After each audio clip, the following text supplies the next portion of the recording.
Sir Jolly, bakit maraming real estate sales agent ang hindi naging successful? There are three reasons kung bakit maraming agents ang hindi naging successful sa real estate. First, wrong mindset. Akala kasi nila na ang pagiging real estate agent madali lang. Na madali lang kumita, madali lang maging milyonaryo. Pero hindi siya. Alam mo, dito sa real estate, you really have to work hard.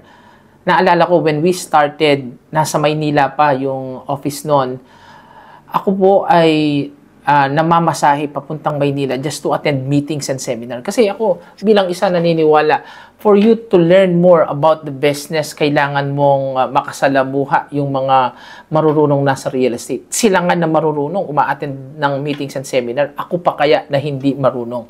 Because of that mindset, natutunan ko na kailangan pala talagang magtrabaho para maging successful sa real estate. And it paid off. Pangalawa, the fear of rejections and failures.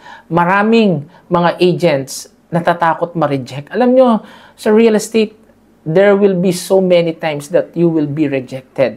Maraming pagkakataon din na mabibigo. Pero para sa akin kasi, failure is not the opposite of success. Failure is actually the stepping stone to success. Kaya maraming agent ang nabigo dahil takot na takot sila sa rejection at saka sa failure.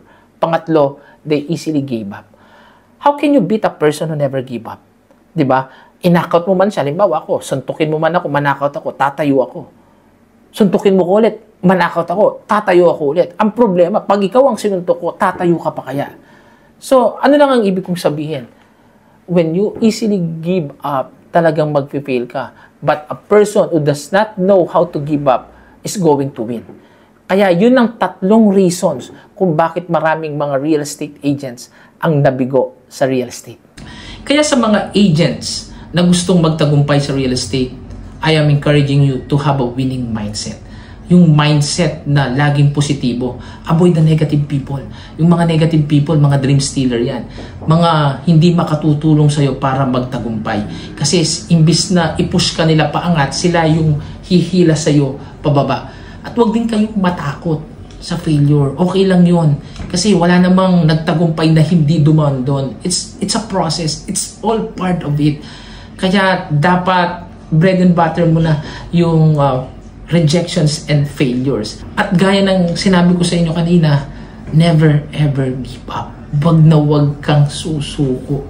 Dahil sa buhay, ang taong hindi sumusuko, siya ang nagtatagumpay. That's all for now.